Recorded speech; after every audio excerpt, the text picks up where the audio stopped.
Hola, ¿qué tal? Bienvenidos a un nuevo capítulo de Arte Llamado. En este nuevo episodio, Mariano, fundador y administrador de la página Algo Flota en la Laguna, que se encuentra en Instagram, aceptó este llamado y se encuentra hoy aquí conmigo. Estoy muy agradecida de tenerlo. Sin duda es alguien del quien van a aprender algo, si no es mucho, en este episodio, así que Mariano, te permito presentarte todo lo que tú quieras.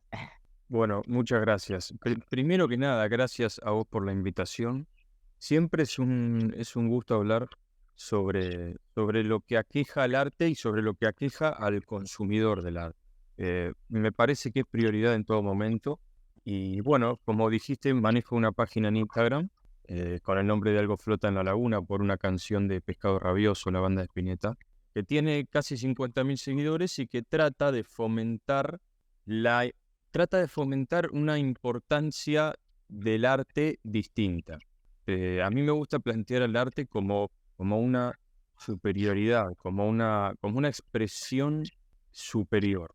Yo tengo una especie de lógica construida que es que para mí el arte es representación y la representación es expresión. Entonces el arte es sí o sí, o sea, es inexorablemente una herramienta para poder conocer otras realidades, una vía para conocer las realidades de otras personas.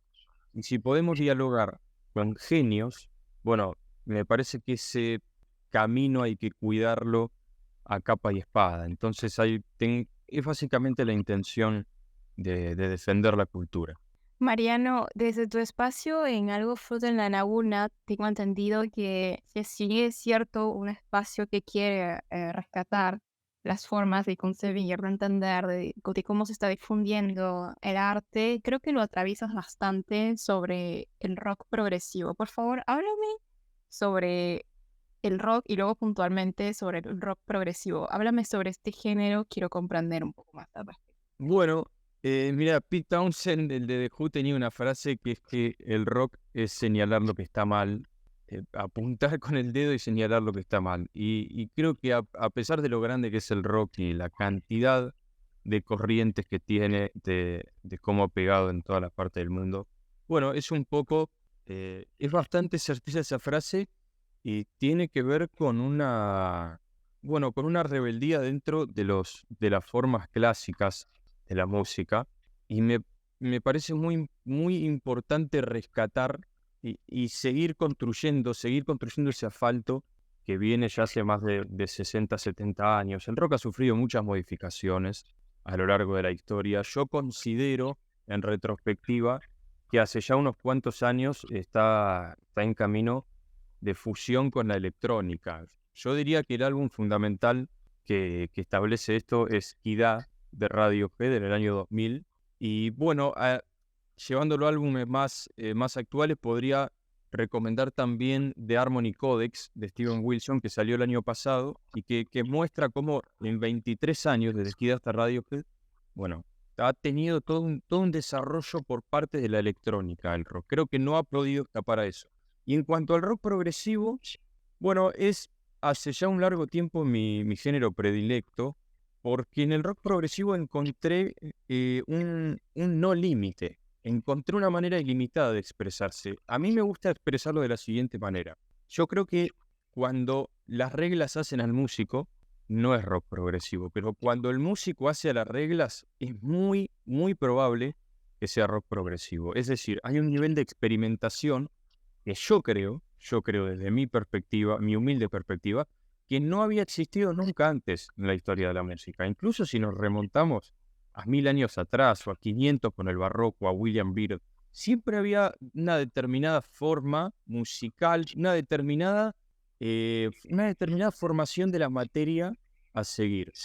Y me parece que el rock progresivo, a mi manera de ver, a grandes rasgos, es la primera música que rompe con esto, que quizás puede haber 10, 15 minutos de sonido de mar, como pudo haber llegado a hacer Klaus Schulze, o bien también se puede ir para el lado de Brian Eno con el ambient, bien se puede ir para el lado de Yes y Genesis y toda esa experimentación sinfónica para generar mixturas con la música clásica. Y bueno, lo que me atrae del género es esa libertad compositiva que yo no había visto nunca antes en la música. Y a medida que uno crece en el rock progresivo y escucha esa música y que se adentra en las grandes bandas, porque encima es un género con muchos subgéneros, bueno, yo creo que se abre muchísimo la perspectiva sobre el conocimiento musical. Hay muchas variantes y permite conocer muchas partes del mundo también. Qué interesante esto, la verdad que no he tenido la curiosidad, pero ahora me daré el tiempo para indagar más sobre el rock progresivo y esto que decís de que consideras este género, si no, no, espero decirlo bien, cuando el músico hace las reglas o esta libertad compositiva, creo que es ahí en donde te das cuenta que, o sea, ahí hay un trabajo detrás.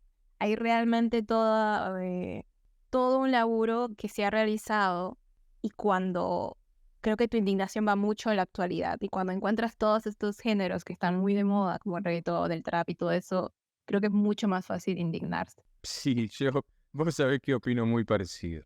Sin duda, sí, me ha quedado muy tierno por los episodios de podcast, todo lo que mencionaste al respecto. Entonces, ¿qué me tienes que decir al respecto sobre eh, qué me tienes que decir al respecto de los géneros actuales? O sea, ¿qué opinas al respecto? Luego de haber descubierto todo este mundo en el cual es posible crear buena música, pasamos a esto, a lo actual. Bueno, yo podría hablar de esto prácticamente por horas, porque creo que a día de hoy abarca muchas más problemáticas que las que podía abarcar hace 10, 15 años, por ejemplo, donde quizás la cosa ya estaba planteada desde lo que mueven los hilos, pero no era tan obvia. Y bueno, yo no sé si lo mencioné, perdón, tengo mala memoria para lo que es lapsos cortos, pero eh, para quien quiera escuchar, el nombre del podcast es Influenciarte, en el que he hablado casi todos los capítulos de esto. Siempre intento relacionarlo de alguna manera. La cuestión es que hay una intención deliberada por parte de la industria musical y por parte de otras, de que la industria pornográfica se diluya, o sea, se trague a la industria musical y a las grandes figuras populares de la música latina, de la música latinoamericana, cantada en español.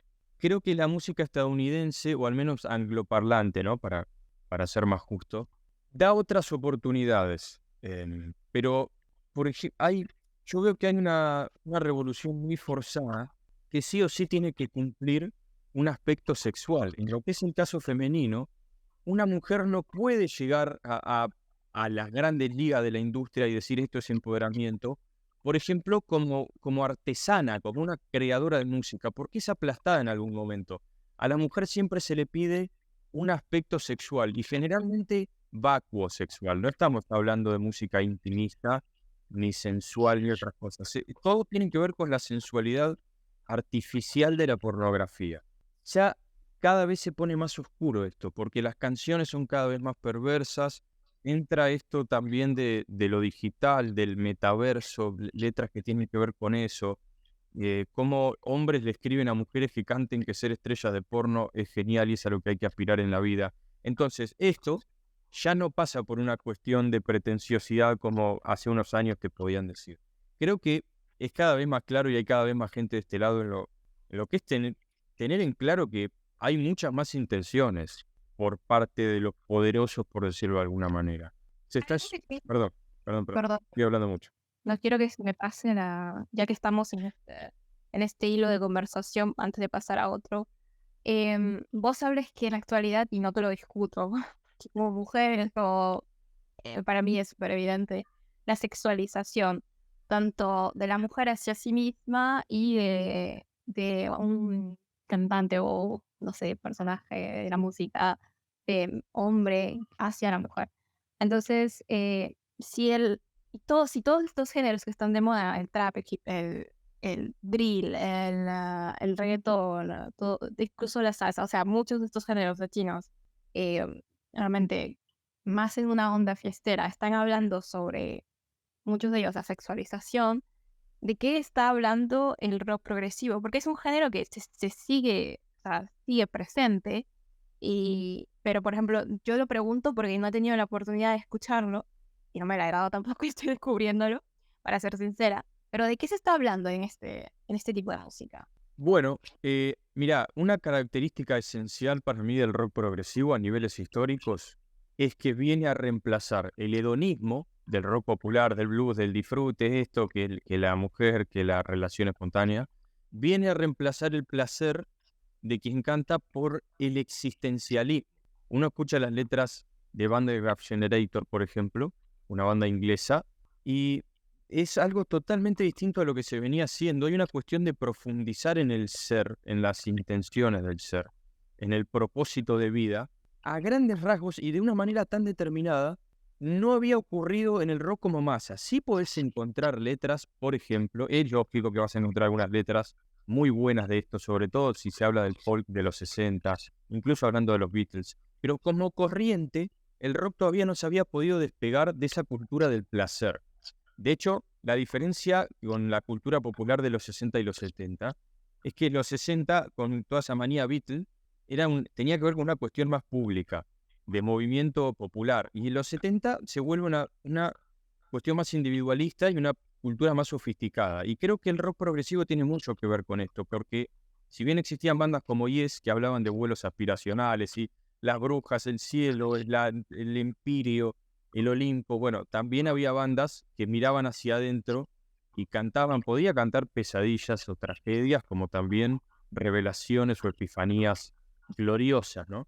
Pero era esa cuestión de mirar hacia adentro. Y hasta hoy, el rock progresivo aparece más o menos como con álbumes formados y serios en el año 69.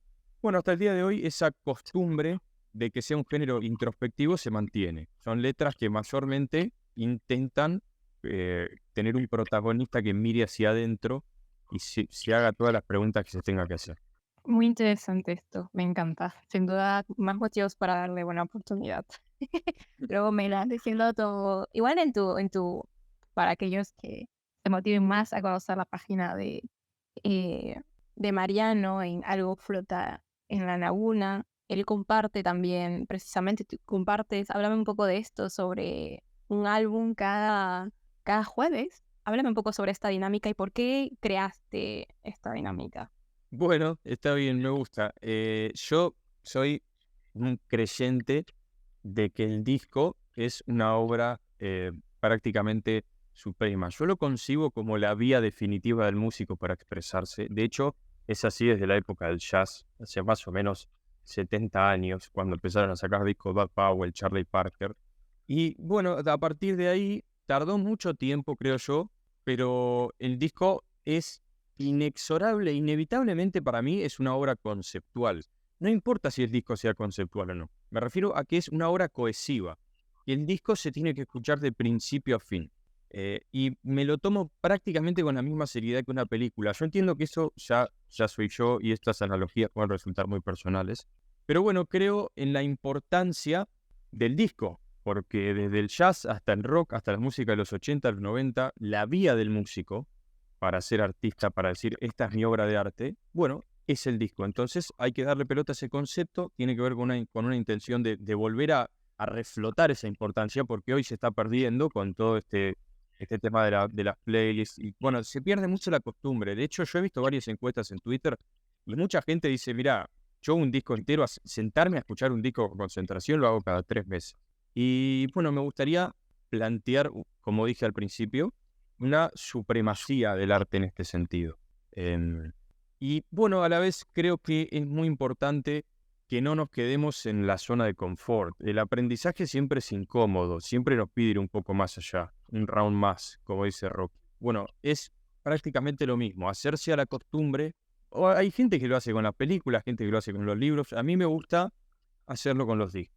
Y tratar de propagar toda esa corriente de pensamiento, y me parece importante para mí que tengamos por lo menos cada tanto hacernos a la costumbre de escuchar un disco nuevo, de abrirnos a nuevas músicas, porque, bueno, si uno se queda en la zona de confort y solo a lo que conoce, aprende mucho menos que de la otra manera. Perfecto, me queda... Sin duda, esto es algo que también me llamó la atención de vos cuando empecé a indagar un poco en todo lo que compartes, los discos. Es cierto que incluso yo me quedo mucho, o sea, a ver, te voy a comentar un ejemplo bastante puntual que me pasó hace poco. El año pasado estuve viviendo en Madrid y al partir de Madrid para mudarme aquí a París, sentía un poco la nostalgia de haber dejado esta ciudad porque Madrid es una ciudad muy linda. Entonces me digo, a ver, voy a estar en conexión con esta ciudad, con los artistas de esta ciudad. Y ya de por sí tenía algunas canciones de Zetangana. Realmente no sé qué opinas de él, pero luego seguro me lo dirás. Y me dije, a ver, voy a escuchar uno de sus álbumes. Y me puse a escuchar el madrileño. Y me quedé, y nunca le había dado una oportunidad al madrileño, la verdad. Entonces, cuando escuché todo el álbum, me dije, hostia, o sea, esto realmente, qué trabajo. Y como, o sea, yo soy peruana, y como latina, me sorprende tanto que un artista, un músico español, logre captar tan bien la esencia, o sea, logre captar la esencia, los ritmos de América del Sur, sin apropiarse de ellos, y bueno, ponerlo todo esto en un álbum que es muy cohesivo, o sea, se nota un tanto la forma en la que él, sus ritmos, cómo quiere explorarlos, pero también inserta esta parte latina para hacerlo un poco más festivo porque los españoles son muy festivos, entonces ellos tienen bastantes. Entonces me sorprendió mucho porque me digo, o sea, un artista español se le ocurre hacer esto y nosotros que somos latinoamericanos, puntualmente yo hablo de la escena de la música peruana, no he escuchado un artista de este estilo o yo no he buscado lo suficiente. Entonces, pero no he logrado encontrar algo parecido. O sea, ¿por qué nosotros mismos no podemos captar nuestra propia esencia latina, pero intentando ahondar en otros ritmos y cosas de este estilo? Entonces, ahí me dije, wow, o sea, es cierto que hace mucho que no me tomo el tiempo de escuchar un disco y es cierto que hay toda una línea, hay todo ahí, hay realmente todo un trayecto que se hace de canción a canción. Entonces, yo creo que quiero que me hables de cómo tú concibes los discos, de cómo, por qué es importante un disco, o sea, y quiero que me hables en la estructura, en qué se puede, para aprender más sobre esto. Bueno, está bien. Yo voy a partir de lo que dije antes. Para mí, la vía definitiva del músico hace ya un tiempo es el disco. Es una construcción cohesiva de un sonido en particular. Y si ese disco tiene un tema que va de un género a otro, también es una construcción cohesiva. Es el mismo disco. De hecho, la música es cohesiva y conceptual y se concibe como obra hace no sé cuánto tiempo, cientos y cientos de años. Y hay una cultura desde, creo yo, la invención de las radios y de los programas, que me parece que lo podríamos asociar a fines de los 70. Bueno, la cultura del hit, la cultura de la canción suelta. Y por supuesto a todos nos gustan las canciones sueltas, ¿no? ¿Quién podría negar que escucha canciones sueltas? Yo, de hecho, hace un rato estaba puesto YouTube en la televisión y se reproducían canciones sueltas. No es el punto. La cuestión es que la vía del artista es sí o sí. Hoy es sí o sí. No hay una manera. No hay otra manera hace ya un largo tiempo. La vía del músico para ser músico es el disco. Es el lanzamiento discográfico del álbum. Y hay toda una evolución desde el jazz, desde los álbumes conceptuales por ahí de Thelonious Monk o de John Coltrane, hay muchos músicos, hasta el rock. Bueno, el rock progresivo me parece que es un género que encapsula muy bien el concepto del álbum que tengo yo. Pero también, yéndose a la invención de la nueva canción moderna con los Beatles, todo pasa por el disco, absolutamente todo, sobre todo en géneros que, bueno, en músicas que se empiezan a vender de esa manera.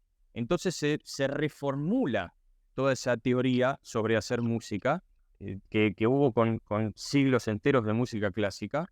Y hay también toda una nueva concepción, una nueva escritura, una nueva manera de pararse ante la creación de la música, ante los primeros bocetos, ¿no? Ya mirándolo desde el lado del artista. Y eso creo que el oyente tiene que ser al menos un poquito consciente. Como decís vos, esto, viste, que quizás no escuchás un disco mucho tiempo, pero le das una oportunidad y decís, wow, O sea, acá hay toda una construcción que si yo escucho temas sueltos, no la percibo. Por supuesto que no estamos hablando de algo absolutamente esencial en la vida, pero sí lo es en el arte. Y yo creo que el arte en la vida es bastante esencial. Y a la vez tengo esta postura de que quien crece como espectador de arte también crece como persona. Y bueno, tiene que ver un poco con esto. Genial. A ver, esto de la cultura del hit me viene a pelo para enlazar con la problemática que nos trae hoy a conversación, que es Spotify. Em, es cierto, yo he notado mucho que los artistas, o sea, una vez que empecé a entender esto del problema de Spotify, mi mente así como el meme con los números y la señora pensando y todo, o sea, los artistas están enfocándose mucho en sacar, no sé si esto ya ocurría antes, vos me podrás decir, pero creo que ahora es mucho más evidente tener que esperar o que los músicos quieran sacar una canción o dos canciones antes de sacar su álbum, lo cual puede tardar 6 meses o, bueno, mucho más tiempo después. Entonces, pero bueno, ahí la gente se engancha con esa canción. Entonces, es como ya se hace el hit y ni siquiera ha salido el álbum. Y siento que esto está ocurriendo mucho y creo que precisamente se está promoviendo mucho la cultura de solo enfocarse en una, dos, tres canciones en loop y no tanto escuchar todo el álbum ya cuando salga. O no se le da tanto la... Creo que yo recuerdo que antes, o sea, en mi experiencia escuchando música, eh, me pasaba mucho que el artista sacaba su álbum y posteriormente a la salida del álbum era que la gente ya iba eligiendo sus favoritos, ¿no? Y ahí es donde tengo la impresión que ahí es donde por ahí salían más los hits. Una canción que sobresalía más que otra. Pero ahora siento que es todo lo opuesto, que primero sale una o dos canciones y después sale el álbum. Entonces, vos, ¿cuál es tu opinión al respecto? Sobre todo enfocándonos en la plataforma Spotify. Bueno, esto de la cuestión de que salgan uno o dos temas antes del disco viene desde, espero no equivocarme, la cuestión del single desde fines de los años 40 o principios de los años 50.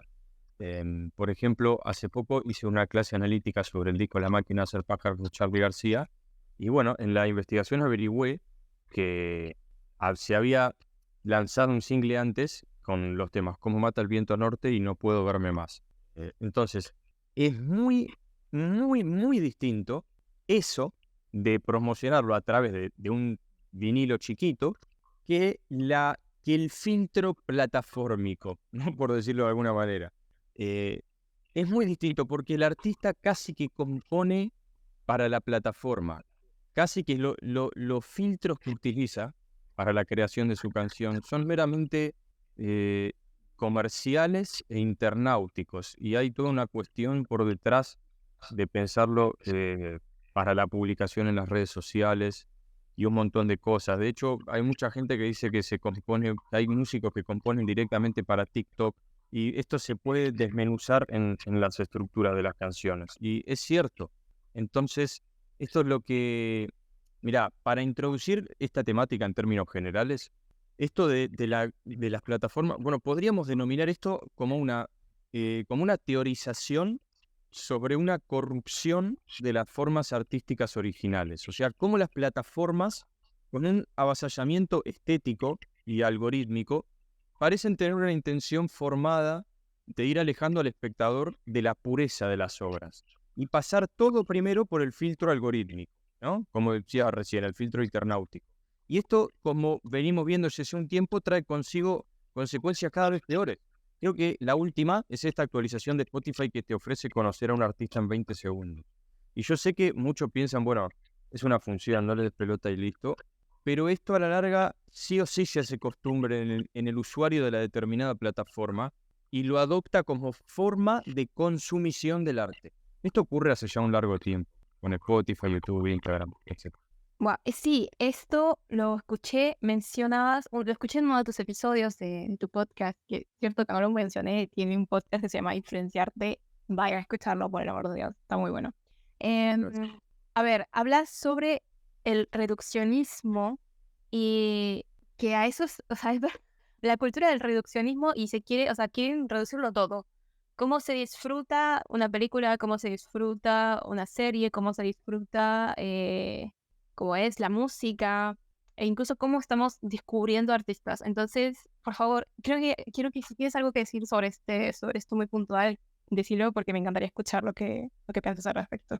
Bueno, por supuesto. Yo creo que una cuestión platformica, volviendo a usar la palabra que inventé hace 2 minutos, es la manipulación al usuario mediante la publicidad y el algoritmo. O sea, la hipercategorización. Esto, como recién decía, existe hace décadas. Claro, ¿no? Sobre todo en las radios y esta cultura de compilados, mejores temas, mejores discos, las revistas que sacaban todo el tiempo listas de mejores no sé qué. Pero las plataformas lo volvieron absolutamente grotesco y no deja lugar al usuario a tener un gramo de crítica. El top 50 de Spotify es más escuchado que cualquier disco. Y ese top 50 no está conformado por Wagner o Strauss, que digamos. O sea, entonces, al fin y al cabo, cuando termina el día, todo contribuyó a esta avanzada vacuosexual que propone y propaga, aprovechando la redundancia, la industria. Es muy importante comprender que una cosa fundamental a respetar en el arte y el consumo del arte en el consumo personal es la forma artística. O sea, nosotros también tenemos tarea, no solo los artistas. Un disco o una película no se escuchan o se ven respectivamente pensando en otra cosa, poniéndolos en segundo plano. O sea, podés, pero lo que te vas a llevar de esa experiencia es 30 veces menor. Quizás lo más importante a entender para quien consume música o películas por plataformas es aprender lo suficiente como para hacerlo de modo que se respeten más esas formas. Permitime explayarme un poco más. Casi todas las plataformas de películas muchas veces recortan el formato original de imagen en el que la película fue grabada o lanzada al formato televisor. Un ejemplo que me pasó a mí, Tiburón o Jaws de Spielberg, está filmada en 235.1. Ese es un formato bastante ancho. Eso quiere decir que son 2,35 pulgadas de ancho por 1 pulgada de altura. Y si no recuerdo mal, una vez intenté verla creo que por HBO Max y estaba recortada a 1,77.1, formato televisor. Y si vos lo pensás, te están recortando 1/3 de la película original. Es decir, el director más todo el equipo de fotografía y los que se te ocurran, laburaron cada plano en 235.1 para que vos veas la película toda recortada. Esto es un ejemplo. O sea, también pasa en las plataformas de música. Vos buscas un disco y en Spotify muchas veces no te aclara qué edición es. Entonces no sabes si estás escuchando algo extraído de las cintas originales o remasterizado digitalmente por quinta vez y todo manoseado. Toda la mezcla tirada a la basura. La visión del artista. Entonces el otro día yo veía un video de Woody Allen que decía: si el director de la película que hizo en el 40, ¿no? Ahora estamos poniendo que en 1980, dice, colorícenla, yo voy a encargarme de colorizarla con un equipo. Bueno, está bien, colorícenla. Si el tipo está muerto y la película original es en blanco y negro, no le metan color. La película fue filmada en blanco y negro. La fotografía en blanco y negro y la fotografía de color son dos cosas completamente distintas. Entonces, lo ejemplifico con ejemplos concretos porque es necesario entender que se tiene que respetar lo máximo posible, tiene que haber el máximo porcentaje de pureza, de pulcritud en lo que es la visión del artista con su obra a cómo nos llega a nosotros. O sea, los cuidados son mínimos en realidad, lo que hay que tomar, pero a la vez son bastante orientativos y bueno, también mi página trata de combatir toda esta cultura de dejarse llevar y de esto de la nueva plataforma. Ay, viste, salió una nueva plataforma, no sé qué, y así te meten. Al principio era una, ahora son 25 y hacen cualquier cosa y se pasan las películas y lo mismo con la música y bueno, pasan un montón. ¿Y vos sabés si esto está ocurriendo? O sea, todas las plataformas puntualmente sobre la música, solo enfocándose en la música, Spotify, Deezer, Apple Music, no sé si hay otra, pero son las tres principales. Los tres es lo mismo. Los tres tienen este mismo problema, el reduccionismo, y no respetar la forma artística. Sí, ¿Consideras? sí, bueno, mirá, esto puede sonar exagerado, pero ténganme algo de paciencia si están escuchando y van a entender. Y es que al tener todo a nuestro acceso, creo que nos volvimos unos malcriados como consumidores. O sea, el disco que querés escuchar lo escuchás, la película que querés ver la mirás, y todo es por 2 mangos, por por 2 pesos, 2 dólares, lo que sea, es muy poco en realidad el costo. De hecho, las opciones, hablando ya gratuitamente, las opciones que te ofrece la piratería hoy en día son supremas y luchan mucho las plataformas contra ello. O sea, vos querés una película y la tenés en 50 calidades diferentes. Tenés hasta el corte del director, tenés pistas de audio con comentarios del equipo de trabajo. Y con los discos pasa lo mismo, lo tenés en MP3 o también lo tenés en una calidad lossless, sin pérdida, ripiado directamente del vinilo original con la mejor máquina, en la máxima cantidad de bits, la máxima cantidad de kilohercios. Entonces, el punto. Al estar tan malcriados, yo teorizo con que incrementamos inconscientemente una falsa jurisdicción sobre la supremacía de la expresión artística que yo planteaba antes. Esto de pausar el disco y hacer otra cosa, pausar la película y hacer otra cosa.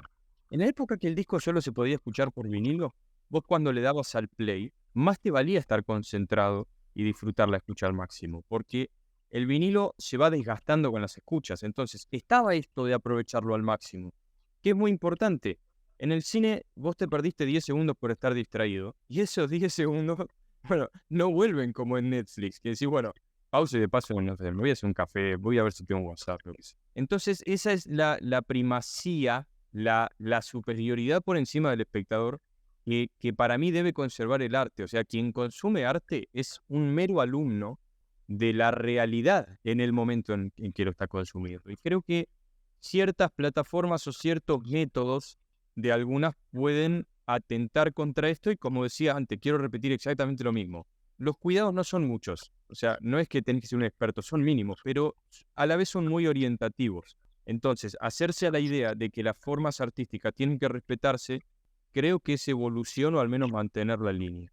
Muy, muy interesante todo lo que decís, pero creo que, o sea, a mí se me viene a la mente que hemos avanzado como sociedad y por ende eh, toda la era digital, todo el conocimiento también ha ido aumentando, pero no, lo que no ha ido aumentando, por lo que me doy cuenta, es precisamente respetar las formas artísticas, porque la gente se está dejando llevar mucho por todo lo que hay en internet, todo el facilismo, la practicidad, que ni saben si tienen que respetarlo o no. O sea, no está habiendo una cultura de aprender a respetarlo. Y claro, este es el gran problema entonces con las plataformas, ya sea de streaming o de música, de música de películas, que no hay al mismo tiempo una educación por querer respetar la obra final como tal.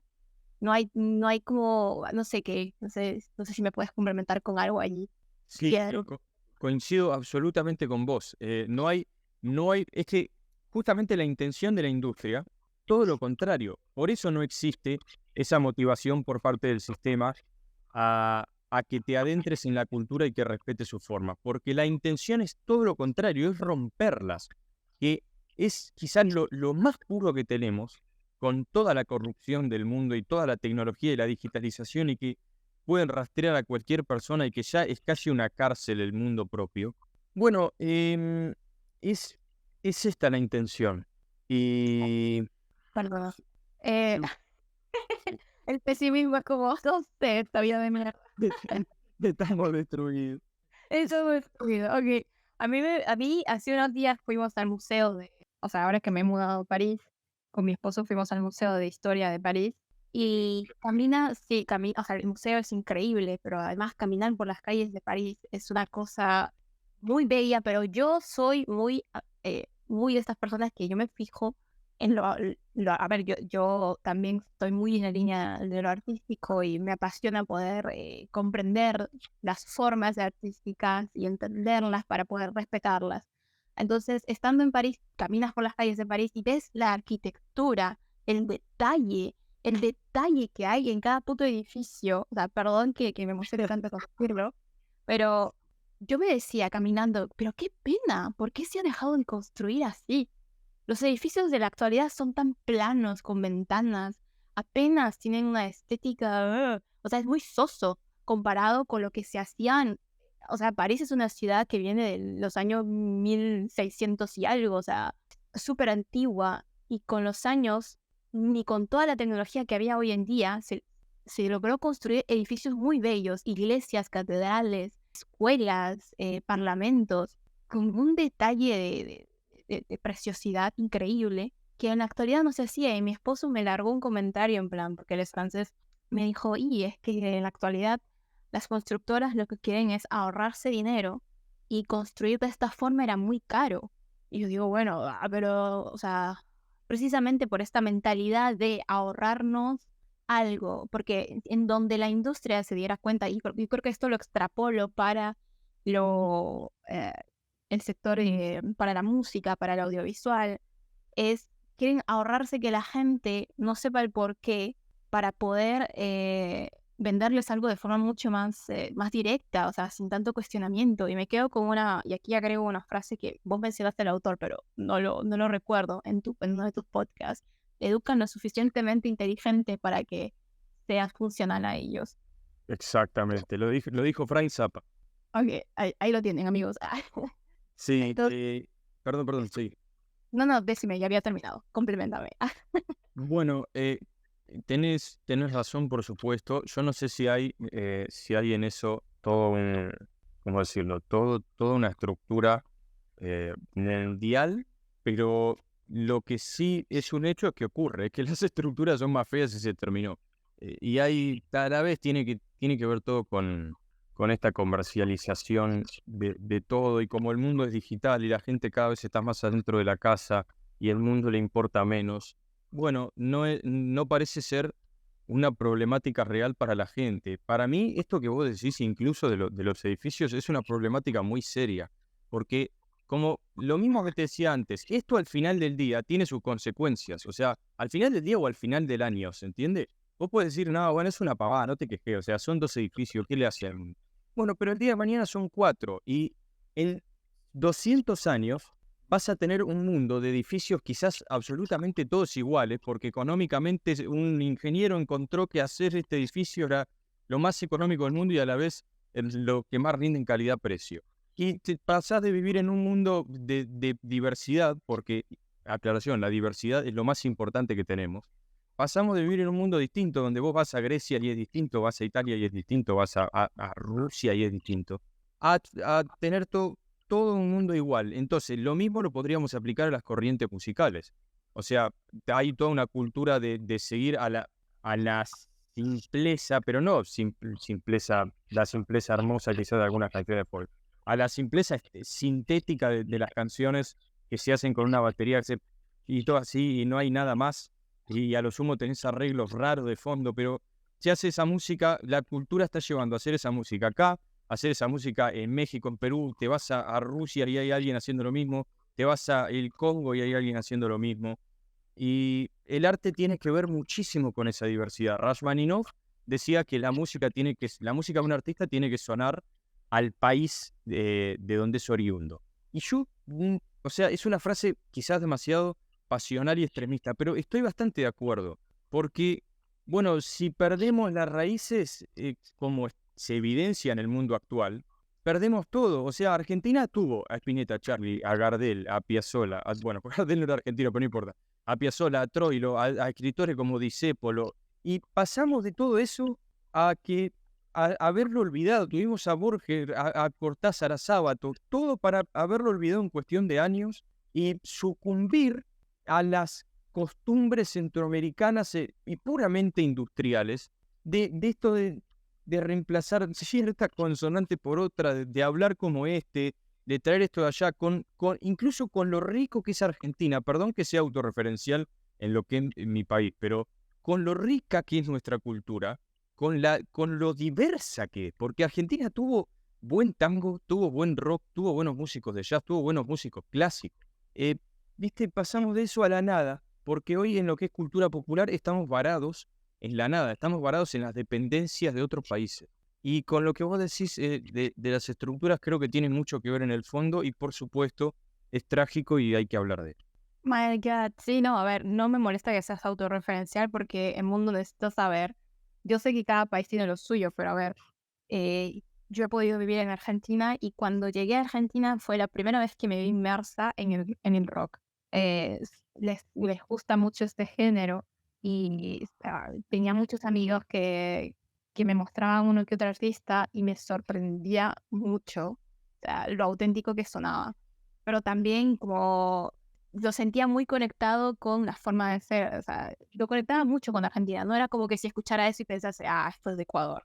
O sea, lograron crearse una identidad solamente hablando del rock. Y en ese sentido, realmente para quien no se ha involucrado todavía en el mundillo del rock argentino, lo recomiendo mucho. Hay muy buenos artistas. Y la verdad que me he quedado intrigada por lo que decís sobre escuchar música o lo de ver cine pirata en otras plataformas Sí. para poder tener bien el formato y demás y que no se pierda la calidad. eh, sí lo tengo marcado, pero ¿qué otras formas hay de escuchar música para alternativas al streaming, a esto de Spotify, Deezer, Apple Music? ¿Tú conoces alguno? Sí, bueno, yo de hecho uso la plataforma que creo más fiel, que es, hay una que se llama Tidal, como el disco de Fiona Apple, se escribe exactamente igual. Y lo que tiene Tidal es que creo, ojalá me corrijan al privado luego que salga este episodio si me equivoco, que toma directamente los masters que le pasan las discográficas. ¿Qué quiere decir esto? Que en Spotify, creo que en Deezer también, Apple Music me parece que tiene calidad lossless, pero igualmente en Spotify vos tenés el disco en MP3, todavía Spotify no superó esa calidad. En cambio en Tidal tenés distintas variables de lo que es calidad lossless. Bueno, lo explico en pocas palabras para quien no lo sepa. La calidad lossless, o sea, por ejemplo, su formato FLAC significa Free Lossless Audio Codec. Esto quiere decir que no hay pérdida de calidad en el sonido. En cambio, el MP3 es por defecto un formato de compresión que pierde datos y por lo tanto pierde calidad. Notar la diferencia, bueno, para eso necesitas unos buenos auriculares o un buen equipo, y ese ya es otro tema, pero que es así, es así. Y yo uso Tidal porque tiene distintas calidades lossless. Podés escuchar en FLAC de 16 bits o de 24 bits. O sea, los discos a veces tienen incluso distintas mezclas. Quizás en Spotify encontrás una sola edición y en Tidal encontrás 3 o 4 porque tenés la mezcla extraída originalmente de las cintas, perdón, de las cintas originales quiero decir, o también tenés una remasterización digital. Entonces creo que la mejor alternativa para lo que es la Suprema Spotify es Tidal. Creo que Tidal tiene, mirá, a ver si recuerdo bien las cifras. Creo que era 2022 que Tidal tenía 5 millones de usuarios y Spotify tenía 422. Creo que es así, o sea, tiene casi 100 veces más. Y bueno, por eso está también esta cultura que yo propongo de elevar un poco la vara e investigar un poco más allá. Sigue siendo una minoría la que se preocupa por las formas del arte y desde cómo lo siento yo, me gusta impulsar este pensamiento de preocuparse por las formas, como dice a lo largo del episodio. Tidal creo que es la mejor opción. Perfecto, no lo sabía, lo voy a chusmear. No me quedó claro este números que diste, cuántos usuarios tenía Vidal versus cuántos usuarios tenía Spotify.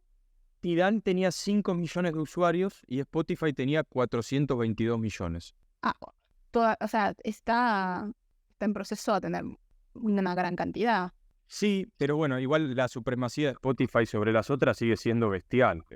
O sea, creo que 422 dividido 5 da algo así como 84. Entonces es muchísimo, o sea, es muchísima menos gente. No digo que Spotify sea profundamente mala. A ver, quiero decir algo también.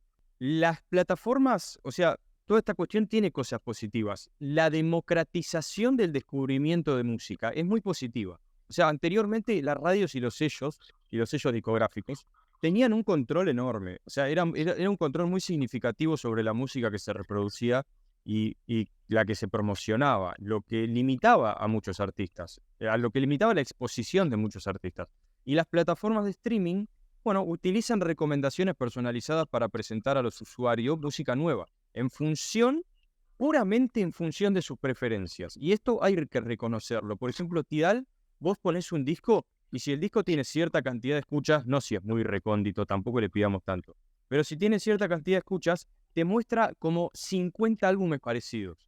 y a la vez te recomienda álbumes que la gente que escuchó ese álbum escuchó. Entonces, eso es bueno porque los filtros son puramente de las preferencias, no es que dicen, bueno, a este lo ocultamos.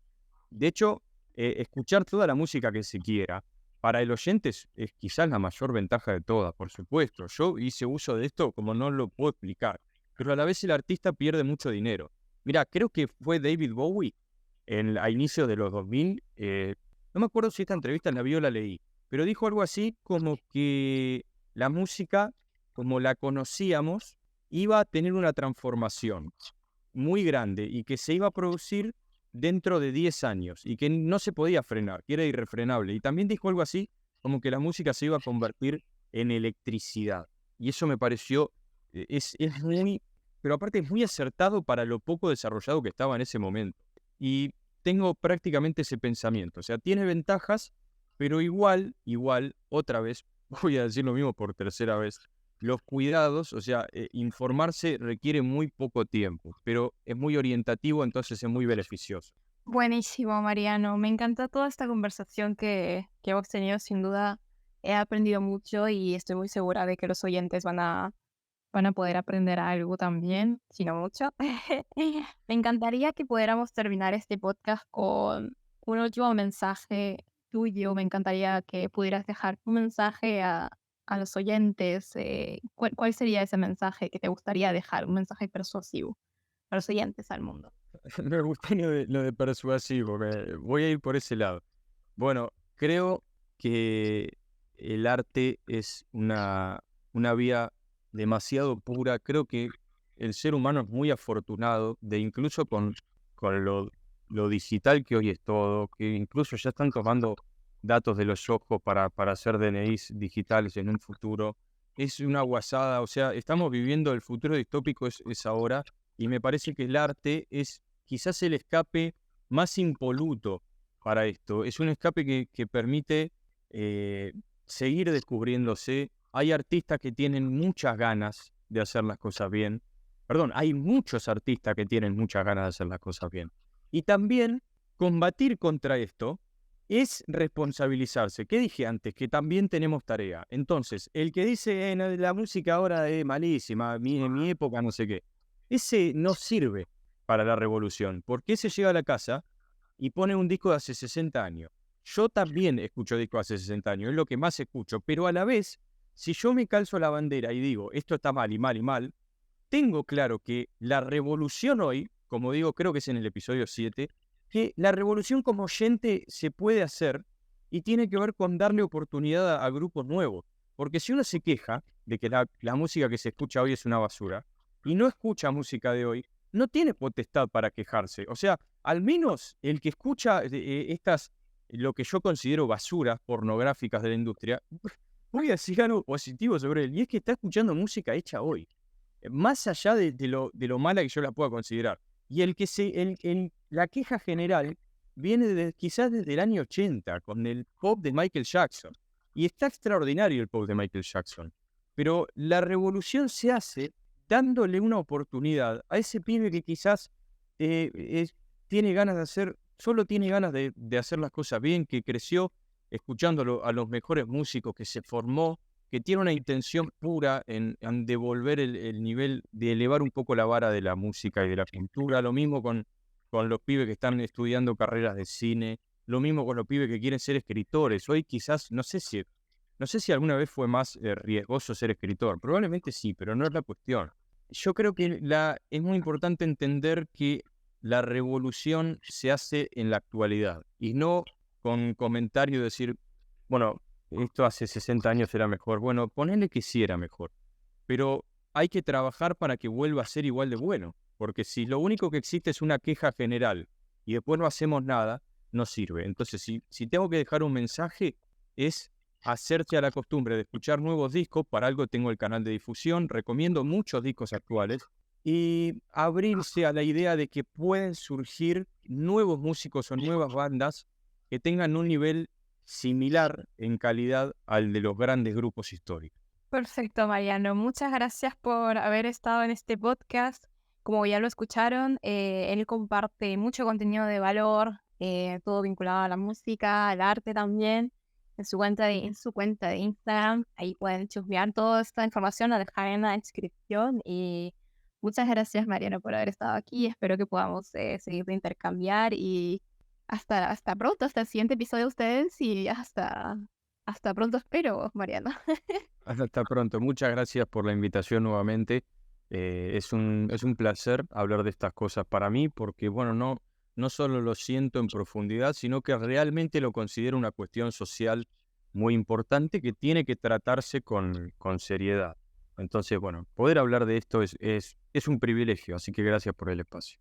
Gracias a todos por haber escuchado. Los estaremos encontrando en el siguiente episodio de Arte Llamado.